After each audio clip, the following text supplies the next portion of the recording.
नमस्कार। निःशुल्क ज्योतिष परामर्श केंद्र में आप सबका स्वागत है। आज दिनांक 6 नवंबर 2024 बुधवार। जैसे कि हमारी नक्षत्र कुंडली अध्ययन पर विचार विमर्श चल रहा है। कुल 27 नक्षत्र है। 24 नक्षत्रों की हम चर्चा कर चुके हैं। आज 25वां नक्षत्र की चर्चा करते हैं। 25वां नक्षत्र पूर्वा भाद्रपद नक्षत्र होता है, जिसके स्वामी गुरु हैं और इसके 3 चरण कुंभ राशि में आते हैं और 1 चरण मीन राशि में आता है। और जैसा कि हमने आपको पहले भी बताया कि 30 मार्च 2025 को जो युग परिवर्तन की चर्चा हमने काफ़ी लंबे समय तक की है और कई तरीके से समझने की कोशिश की है। तो जो 1 चरण मीन राशि में है, उस दिन शनि पूर्वा भाद्रपद गुरु के नक्षत्र में है और मीन राशि में है। इस प्रकार से ये 30 मार्च 2025 से भी आप इसको आज के अध्ययन को जोड़कर देख सकते हैं, तो आपको समझ में आएगा कि युग परिवर्तन का कारण क्या है। क्योंकि पूर्वा भाद्रपद नक्षत्र का जो प्रतीक चिन्ह है वह तलवार है। तलवार अर्थात वह हथियार जो पुराने को समाप्त करता है और नए युग की स्थापना करता है। क्योंकि इसकी प्रेरणा जो है वह एक लक्ष्य निर्देशित होती है, एक निर्देशित लक्ष्य के अनुसार कार्य करती है। तो यही ब्रह्मांड में ग्रहों का एक लक्ष्य बना हुआ है कि किस प्रकार से मनुष्य का ब्रह्मांड से मिलन कराया जाए। तो इस प्रकार आप 30 मार्च 2025 को भी आज के इन नक्षत्रों को जोड़कर, आज की इस चर्चा को जोड़कर आप देख सकते हैं। तो ये मनुष्य को ब्रह्मांड से जब मिलाने का जो कार्य होता है वह पूर्वा भाद्रपद नक्षत्र में होता है। इस प्रकार से पूर्वा भाद्रपद नक्षत्र गुरु और शनि के मिश्रण से बनता है। क्योंकि पहले 3 चरण जो है कुंभ राशि में आते हैं और 1 चरण मीन राशि में आता है। मीन राशि के स्वामी स्वयं गुरु है। और मीन राशि के बारे में हमने पहले भी जाना है कि यह व्यकी है, यह अनंत सागर को दिखाती है, यह मोक्ष और मुक्ति की है। यहाँ पर शुक्र उच्च के होते हैं। इस प्रकार से मनुष्य का ब्रह्मांड से मिलन होता है। यह आदमी को मोक्ष और मुक्ति का मार्ग प्रशस्त करती है। इस प्रकार से पूर्वा भाद्रपद नक्षत्र आपके कुंडली में कार्य करता है।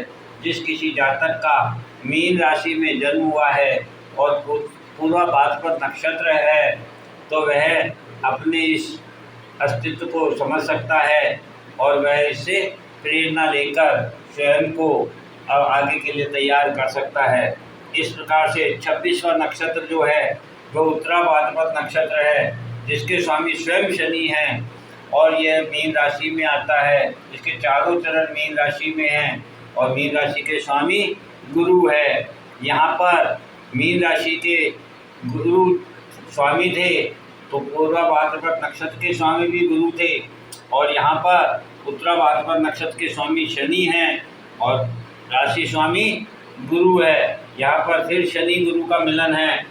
यहाँ उत्तरा भाद्रपद नक्षत्र में 30 मार्च 2025 की जो युग परिवर्तन से यदि हम जोड़कर देखें, तो उस दिन मीन राशि में जो 6 ग्रह है, गुरु, मंगल को और केतु को छोड़कर बाकी के जो 6 ग्रह हैं, 6 में से 1 शनि पूर्वा भाद्रपद नक्षत्र में हैं और चंद्रमा और आपका जो उस दिन का लग्न बन रहा है वह रेवती नक्षत्र में है, जो कि 27वां नक्षत्र है। और बाकी के जो 4 ग्रह हैं, शनि को छोड़ देते हैं, चंद्रमा को छोड़ देते हैं, तो बुध, सूर्य, राहु और शुक्र, ये चारों ग्रह उत्तरा भाद्रपद नक्षत्र के 4थे चरण में हैं। अर्थात रेवती नक्षत्र की ओर जाने के लिए तैयार है, अर्थात परिवर्तन के लिए तैयार है। क्योंकि उत्तरा भाद्रपद नक्षत्र जो है जल में रहने वाले सांप का प्रतीक है। यह मनुष्य गण का होता है, क्षत्रिय वर्ण का होता है। इस प्रकार से मनुष्य का काम यहाँ पर कार्य जो है वह वासना है, क्योंकि वह देवीय स्वरूप कर्म करता है। अर्थात पॉजिटिविटी की यदि हम बात करें तो वह सृजन करता है और जल में रहने वाला सांप शांत होता है। क्षत्रिय वर्ण यदि हम देखें तो इस क्षत्रिय का अर्थात एनर्जी को समझना, उसके पास जो ऊर्जा है वह उसको समझता है, उसका सदुपयोग करता है और उसके पार जाना चाहता है। उसके पार जाना अर्थात मोक्ष की ओर जाना, उस ऊर्जा का सही सदुपयोग करना, यही मीन राशि में उत्तरा भाद्रपद नक्षत्र हमें बताता है। क्योंकि यहाँ विष्णु भगवान जो हैं इसके स्वामी हैं, जो कि पालन करता है, जो कि समाज को एक नई दिशा देते हैं। इस प्रकार से जिस किसी जातक का जन्म मीन राशि में उत्तरा भाद्रपद नक्षत्र में हुआ है वह समाज को एक नई दिशा देता है। इसी प्रकार से 30 मार्च 2025 को जो 4 ग्रह आपके बुध, शुक्र, सूर्य और राहु उत्तरा भाद्रपद नक्षत्र के चौथे चरण में हैं, तो वे यही बता रहे हैं कि वे समाज को एक नई दिशा देंगे। उसी नई दिशा के आधार पर युग परिवर्तन होगा, इसीलिए हमको इसको समझना होगा। अब आगे हमारा जो अंतिम नक्षत्र है वह रेवती नक्षत्र है और रेवती नक्षत्र के स्वामी बुध होते हैं। बुध और मीन राशि में जो कि नक्षत्र आता है उसके स्वामी गुरु है, या बुध और गुरु का मिलन होता है। इसका प्रतीक चिन्ह एक ढोल है। ढोल के बारे में जैसा हमने जाना, रस्सियों से कसा होता है, अर्थात आत्मा को कसना होता है, भौतिकता से बाहर आना होता है। ताल पड़ती है तब संगीत निकलता है, अर्थात चोट लगती है तब मोक्ष और मुक्ति का मार्ग प्राप्त होता है। प्रेरणा है इसकी मोक्ष। यह देवता इसके जो है वह उष्ण है, ऊर्जा है, और ऊर्जा सूर्य में है। सूर्य को जो ऊर्जा प्राप्त है वह ब्रह्मांड को नापने के लिए है। ब्रह्मांड में जहाँ तक उसकी ऊर्जा जाती है वहाँ नमी के बाद उस ऊर्जा के कारण एक सृजनात्मक कार्यवाही होती है, उसी के लिए ये सृजन होता है। इसी प्रकार जब नया सृजन होगा तो उसके लिए पुराने का अंत होना जरूरी है, यही रेवती नक्षत्र दिखाता है। इस प्रकार रेवती को एक गर्भाशय भी माना जाता है, जो कि विनाश के समय सूर्य इसी गर्भाशय में रहते हैं।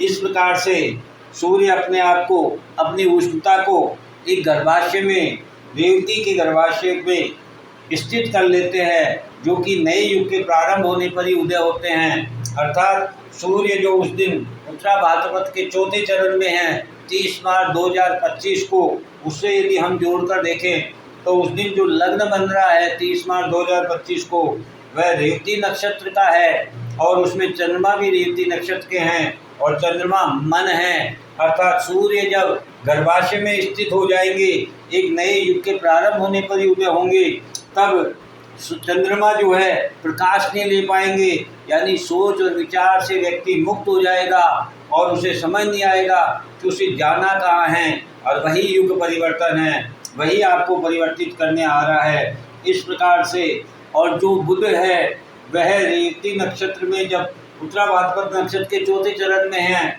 तो बुध जो तरल पदार्थ के रूप में गर्भाशय में स्थित है वही बुध है, जो कि फर्टिलाइज्ड है। कब? जब नए युग की शुरुआत होती है, अर्थात नए युग के लिए वे स्वयं को तैयार करते हैं, फर्टिलाइज होने के लिए तैयार हैं। इसीलिए ये एक युग परिवर्तन का समय होगा, जो 30 मार्च 2025 के बारे में हमने चर्चा की थी। क्योंकि नए जीवन के लिए पिछले जन्म को समाप्त करना आवश्यक होता है, नई सोच के लिए पिछली सोच को समाप्त करना अनिवार्य होता है। इसी प्रकार से नए युग के लिए पुराने युग में को विनाश होना अनिवार्य होता है।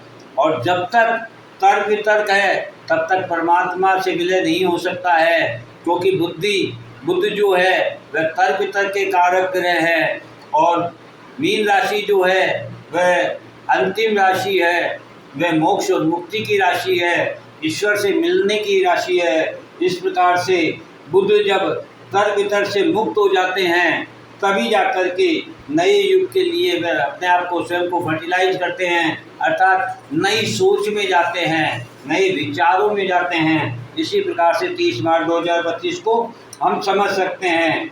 नए जीवन हेतु पिछला जीवन का विनाश होता है। जहाँ समर्पण है वहीं परमात्मा है, जहाँ तर्क वितर्क है वहाँ परमात्मा नहीं है। अर्थात समर्पण, जो कि 12 नंबर मीन राशि बताती है कि यहाँ समर्पण होना है। इस प्रकार से मत्स्य अवतार का जो जन्म है वह भी रेवती नक्षत्र में है, जो नए युग का प्रारंभ है। इस प्रकार से भी हम देख सकते हैं उस 30 मार्च 2025 को जो लग्न बन रहा है और जो चंद्रमा रेवती नक्षत्र में है वह भी एक नए युग के प्रारंभ की दर्शाता है। इसी प्रकार से शुक्र जो कि मीन राशि में उच्च के होते हैं, जो ये देवीय शक्ति का समागम हो रहा है, क्योंकि वहाँ बुध, गुरु, शुक्र और सूर्य की उच्चता, शुक्र की उच्चता, गुरु की राशि, बुध की अपने तर्क वितर्क से मुक्ति। इस प्रकार से यहाँ ज्ञान और विवेक सदा साथ देते हैं, क्योंकि यहाँ व्यक्ति स्वयं में डूबा रहता है तब वह निगेटिव होता है। जब वह मोक्ष और मुक्ति की तरफ जाता है, ब्रह्मांड को जानता है, तो फिर वह पॉजिटिव होता है। यही भाव दिखाता है। यदि हमें मीन राशि में किसी जातक का जन्म हुआ है और उसका रेवती नक्षत्र है, तो उसे स्वयं में नहीं बल्कि परार्थ में रहना चाहिए।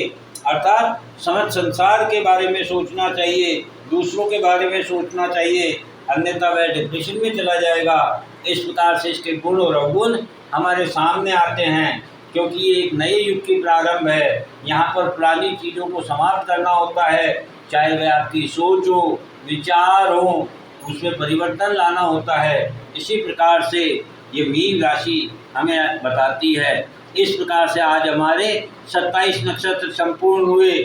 अब हम 7 नवंबर 2024 को कोई नया सब्जेक्ट लेकर आपके सामने उपस्थित होंगे। तब तक के लिए जय हिंद, जय भारत।